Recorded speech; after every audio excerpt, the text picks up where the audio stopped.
In 1960, when Domino's Pizza first opened, the total sales for the entire day were just $14. But who would have thought that a boy who sold newspapers, who had neither the support of a father nor the love of a mother, would one day become the owner of over 18,000 pizza outlets?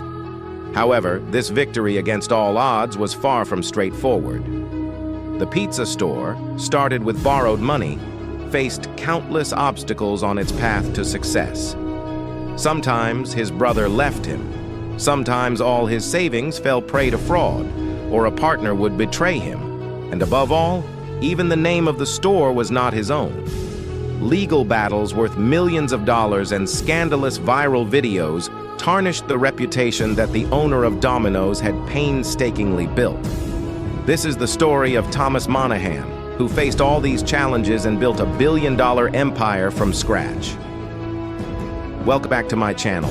On March 25, 1937, Thomas Monaghan was born into a middle-class family in Michigan. His father was a truck driver who struggled to make ends meet, and his mother worked at a nursing school.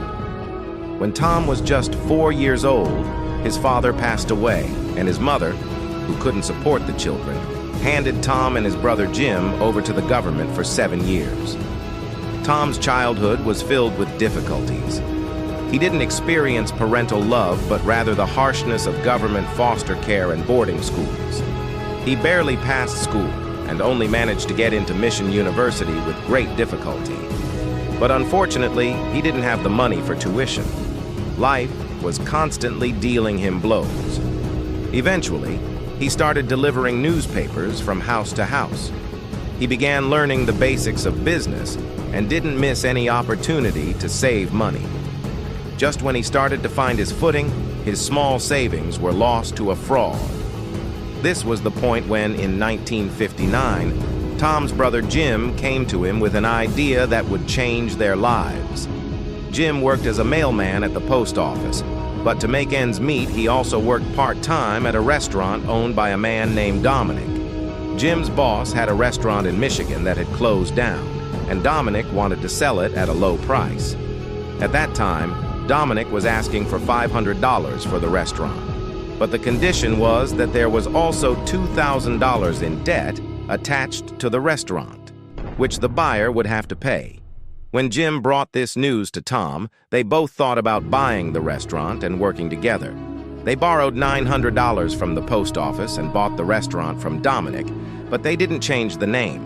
In return, Dominic gave them some recipes and taught them how to make the sauce. They decided to open the restaurant from 5 p.m. to 12 a.m. so that Jim's job at the post office wouldn't be disturbed and Tom's dream of studying in the morning at the university could be fulfilled. They officially opened the restaurant on December 9, 1960, and made $14 in sales on the first day. In the first week, they didn't even have a phone, meaning all the customers walked to the restaurant themselves. Then they started a delivery service, hiring 2 factory workers on commission for delivery. After 4 months, their daily sales reached $107, but most of these sales were due to the nearby college. When the college semester ended, sales dropped to $28. Jim, due to his job at the post office, spent very little time at the restaurant, hardly doing any work at all. When sales dropped, the brothers started arguing, and at one point, it almost led to a physical fight. 8 months after the restaurant opened, Jim left the restaurant, even though it was initially his idea. In exchange for his 50% share, Tom gave him the Volkswagen they had bought for pizza delivery. Jim happily took the car and walked away, not realizing how much of a loss he was making. Now, Tom became the 100% owner of the restaurant, but this also meant he had to work full-time, which again meant his dream of going to university would remain unfulfilled. He spent many days at the restaurant and survived on burnt pizza at night. Gradually, the restaurant's sales started to pick up again. He hired 2 helpers, and now the daily profit reached $57. In his free time, he visited other pizza stores and conducted market research. During this time, he befriended an Italian restaurant owner named Carmela, who gave him her famous sauce recipe. When Tom applied this recipe to Dominic's, people loved the sauce, and sales started rising again. Someone then suggested that Tom open another branch of his restaurant, but for this, Tom needed a partner to run the previous restaurant because his brother was no longer with him. Eventually, Tom found a partner, but this partner was going to ruin all of Tom's hard work. One day, a man named Jim Gilmore walked into Dominic's, and Tom recognized him. Gilmore was a well-known restaurateur in town. They started talking about the restaurant business, and during the conversation, Tom shared his plans to open a new branch. Since Gilmore had experience running restaurants, they struck a deal. It was agreed that Gilmore would pay $500 to get a 50% share in the business and would also run Dominic's first restaurant. But Gilmore said he didn't have the $500 at the moment and would pay later. However, because Tom urgently needed a partner, he agreed. Gilmore became a 50% partner in Dominic's without any down payment, and he never paid Tom the money later either. Tom opened his second branch and handed over the first branch to Gilmore. It was at this point that Tom realized his mistake because he had given a stranger 50% of his business without any background check. The sales and pizza quality of the first branch started to decline, and Tom suspected that Gilmore was also secretly stealing money from the cash drawer. Gilmore was running 2 restaurants in town but had a drinking problem, which had caused him to go bankrupt twice before. Tom thought maybe he had changed, but that wasn't the case. Furthermore, the agreement that Gilmore had made with Tom had some very cunning clauses added, making him a 50% partner only in the profits of Dominic's, while Tom had to bear all the losses. Eventually, Tom ended up spending time at both branches, while Gilmore worked only when he felt like it. In short, Gilmore was taking undue advantage of Tom. Tom tried several times to end the agreement, but due to legal issues, he couldn't shake off Gilmore. Finally, the matter went to court, and that's when Tom and Gilmore's partnership ended. But obviously, Tom had to bear all the losses that occurred. But this didn't mean that all of Tom's problems were over. The next conflict arose with the person whose name Tom was using to run his business. Dominic DeVardi saw that Tom was running 2 restaurants under his name and making good sales, and professional jealousy set in. After all, Dominic himself was running a restaurant in the city under his own name, which was causing confusion among customers. So he called Tom and demanded that he stop using his name. This news hit Tom like a bolt of lightning because he had poured his blood, sweat, and tears into promoting this name. Changing the name suddenly meant that all of Tom's hard work would go to waste. Someone advised Tom to choose a name similar to Dominic's because, at that time, people found numbers in phone books, and with a similar name, Tom's restaurant would also appear on Dominic's page. For many days, Tom and his team brainstormed names similar to Dominic's, but none seemed right. Finally, a pizza delivery rider suggested the name Domino's. Tom liked the name very much. From that day on, they started operating under the name Domino's instead of Dominic's. Changing the name also meant they had to change the logo, so they simply started using a domino game tile as the logo, and since they had 3 stores at that time, they added 3 dots on the tile. Next time, you can tell someone what the 3 dots in the Domino's logo represent. Thomas Monaghan's pizza business now had a new name. He worked hard to improve the recipe and make the business profitable. But the real growth of Domino's started with a strange incident. One day, a lot of the restaurant staff took leave at the same time. In response, Tom removed extra items from the menu and only served pizza. That day, Domino's made the most profit. Tom realized that a larger menu only increased the workload, while a smaller menu generated more profit. After that day, extra items were removed from Domino's menu, and the focus was placed solely on pizza. Even the pizza sizes were limited to just 2, 8 inches and 12 inches. Additionally, Tom noticed that offering dine-in facilities required extra staff, which increased the workload and reduced profits. Tom revolutionized the delivery business by using cardboard boxes to keep pizzas warm and further improved the service by using delivery pouches. Remember, delivery pouches that keep pizzas warm were introduced by Domino's for the first time. Innovations in delivery allowed Domino's to surpass other restaurants. While competitors like Pizza Hut focused on providing dine-in facilities, Domino's processes were uniform and their profit margins were higher because they didn't have to spend on dine-in facilities.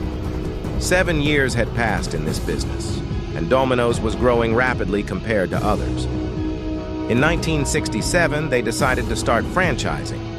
New stores were opened in locations close to colleges and military bases where pizza was in higher demand. Instead of wasting money on mainstream media advertising, they focused on advertising in college newspapers, which were cheaper and more effective. In the next 2 years, Domino's opened 32 franchises. Initially, there were some quality issues, but these were eventually resolved. By the end of 1969, they had opened a total of 42 stores in Michigan, Vermont, and Ohio, and by 1978, there were over 200 Domino's outlets across the United States. Domino's success seemed unstoppable, but then an incident occurred that caused significant damage to the company. By 1980, everyone was crazy about Domino's delivery service. Seeing this, Pizza Hut and other competitors also started focusing on delivery. This meant Pizza Hut now wanted to directly compete with Domino's. To differentiate itself, Domino's came up with a strategy to make its already excellent delivery service even better. In 1984, Domino's started marketing that if a pizza delivery took more than 30 minutes, the customer wouldn't be charged. This campaign caused Domino's sales to skyrocket. It was a win-win deal for customers. Either they'd get their pizza quickly, or they'd get it for free. This campaign further boosted Domino's growth.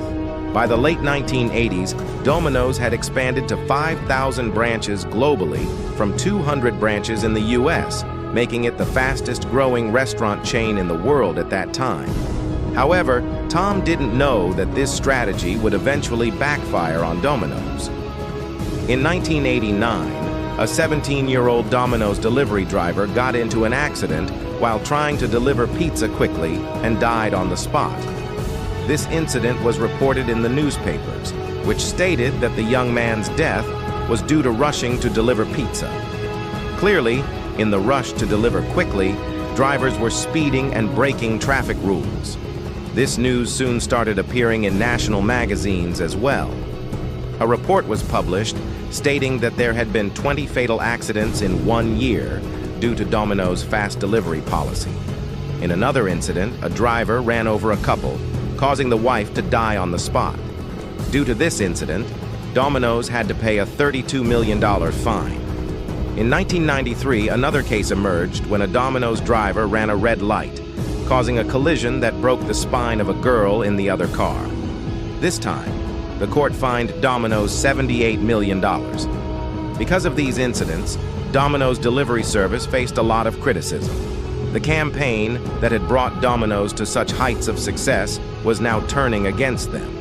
At this point, Tom finally announced the end of the 30-minute delivery campaign.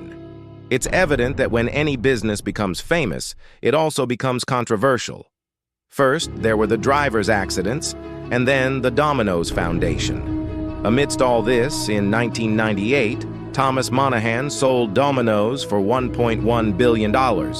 However, the series of controversies did not end there. In 2009, a video went viral on YouTube showing 2 Domino's workers preparing pizza in a very unhygienic manner. Sometimes they sneezed on the pizza before putting it in the oven, and other times they kneaded the dough with their hands after picking their nose. A total of 5 such videos were uploaded on YouTube, significantly damaging Domino's reputation among pizza lovers. Domino's contacted YouTube to request the deletion of the videos, but YouTube refused. Eventually, the workers were identified, which wasn't too difficult since their faces were visible in the videos. They claimed that they were actually making prank videos and that no such pizza was ever sent to any customer. Because of this small prank by the workers, Domino's suffered a significant loss. Today, Domino's has 18,048 branches worldwide, 145 more than Pizza Hut. When it comes to employees, Domino's has only 13,500, while Pizza Hut has 350,000. In terms of revenue, Domino's generates about 4 times more sales than Pizza Hut. Let me also tell you that around 3 million Domino's pizzas are made daily worldwide, and a chef from Domino's, Zagros Jaff, set the world record not once but twice for being the fastest pizza maker, making 3 large pizzas in just 70 seconds, astonishing the world. I hope you guys like and share this video. See you in the next amazing video.